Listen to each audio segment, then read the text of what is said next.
Les grandes gueules. Tout sur les dessous de l'actu. Ici, l'actu rime avec liberté de ton sur Radio Espace. Et la suite de cette enquête, évidemment, avec vous, Moussa Moïsila. Avant la pause, donc, je parlais du fait qu'au lieu de recruter des enseignants qui ont travaillé depuis des années sur le terrain et qui ont donc été touchés par la première enquête qui a été faite en 2003, dont j'ai donné les résultats, eh bien, les cadres vont proposer au président de plutôt procéder à un test de recrutement. C'était très malin. Je reviens là-dessus. Pourquoi? Parce que qui parle de test de recrutement suppose que de l'argent va être débloqué. Il faut trouver des salles de classe, il faut trouver des surveillants, il faut trouver des correcteurs, mais aussi faire en sorte que ceux qui veulent coûte que coûte être à la fonction publique payent de l'argent. Ainsi, les admis sont recalés à la place de ceux qui ont payé et la liste des admis fournis ne reflète donc pas la réalité. C'est là que les fictifs sont véritablement nés. Sur, par exemple, je donne juste un chiffre, 3000 admis sur papier, vous avez 2000 qui existent réellement et sur ces 2000 qui existent, vous avez 800 qui ne sont pas du tout qui n'ont pas du tout mérité d'être admis et donc qui ont payé de l'argent pour être là. C'est comme ça que certains cadres ont donc coulé l'école de la République. Incroyable. Alors, ça a eu des conséquences au niveau des DPE, des inspections régionales d'éducation, des directions préfectorales d'éducation et également des directions communales de l'éducation. Un personnel administratif pléthorique de 5 bureaucrates qui ne partent pas dans les salles de classe alors qu'il existe un organigramme. Donc on ne gonfle pas comme ça les différentes directions. J'ai posé quelques questions et fait quelques recoupements. Il existe par exemple pour ces différentes structures dont je veux de parler un organigramme afin de pouvoir les meubler. Il y a le nombre de personnes, et c'est bien connu d'avance. Vous prenez au niveau des IRE, parce que c'est une étude qui a été faite c'est une étude qui a été financée par l'USAID et donc on a pu donc dégager l'organigramme de ces différentes directions. Vous prenez les IRE, le maximum de cadres admis de personnel, c'est 25 au minimum plutôt et 30 au maximum au niveau des inspections régionales d'éducation. Au niveau des DCE, c'est de 20 minimum et à 25 maximum. Alors, vous vous rendrez bien compte que la réalité est tout autre. Lorsque vous prenez par exemple les IRE de nos jours, nous avons 88 personnes. Et dans les DCE, nous avons par exemple, je prends du côté de Matoto, nous avons 163 personnes. Regardez comment est-ce qu'on a explosé l'organigramme dans ces différentes directions-là. Alors qu'il y a quand même une architecture à suivre, il y a un squelette qui est connu et donc on devait juste meubler. Alors, ça veut dire quoi? Ça veut dire que nous avons beaucoup d'enseignants, véritablement d'enseignants, qui vont chaque fin de mois, pour ceux qui ont des bureaux bien entendu, qui vont chaque fin de mois s'asseoir, qui attendent que la paye se fasse et qui prennent leur argent, qui rentrent à la maison. Nous avons certains qui ne viennent même pas là et qui attendent que le virement soit effectué, qui prennent leur montant. Quand vous demandez, ils vous diront non, je suis cadre au niveau de l'IRE de Cancan, de l'IRE de Conakry. Et quand vous demandez non, je suis cadre au niveau de la DPE, je suis cadre au niveau de la DCE. Alors que ce sont des personnes qui pouvaient s'ajouter aux effectifs réels et aller dans les salles de classe et enseigner. Donc c'est un véritable manque à gagner pour l'État. Il va falloir nettoyer également de ce côté-ci là. Il y a aussi je prends l'exemple des différents départements.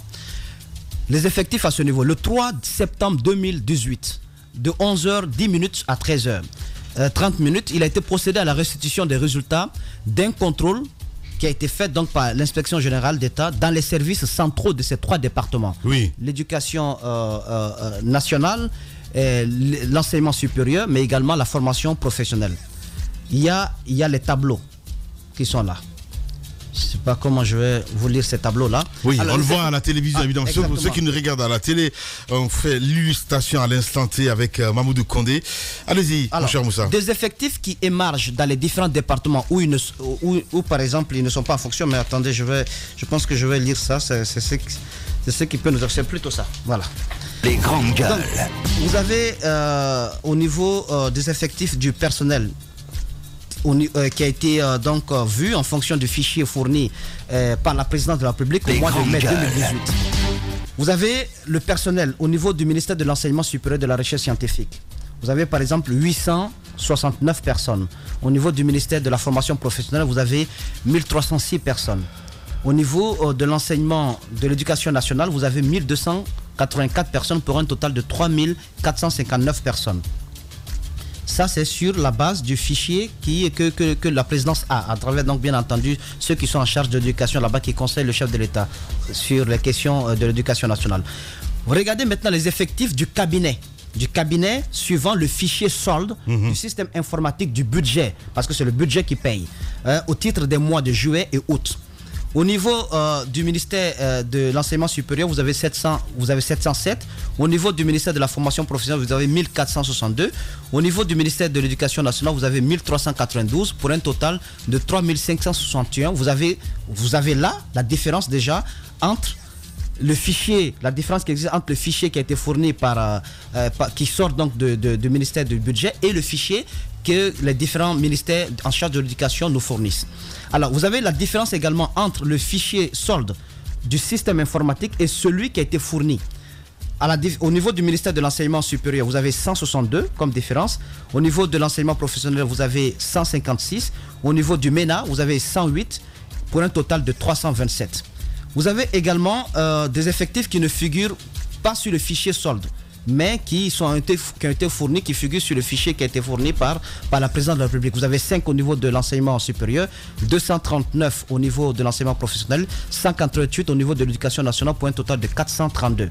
Alors, vous avez également des effectifs en fonction des ministères, suivant l'organigramme. Au niveau du ministère de l'enseignement supérieur, vous avez 344. Au niveau de la formation professionnelle, 382. Au niveau du MENA, 874 pour un effectif de 1605. Oui. Alors, vous avez également des effectifs au niveau du cabinet qui émargent au niveau déconcentré des mêmes ministères et des effectifs du cabinet composés de contractuels et autres personnels émergents ailleurs. Vous avez aussi le cas des effectifs non en fonction qui n'émargent pas au cabinet. Vous avez une différence donc qui est là. Je vous donne juste la différence. Au nombre de 2494 en tout, vous avez 1777 au niveau du ministère de la formation professionnelle, 362 au niveau du ministère de l'enseignement supérieur et 539 au niveau du ministère de l'éducation nationale.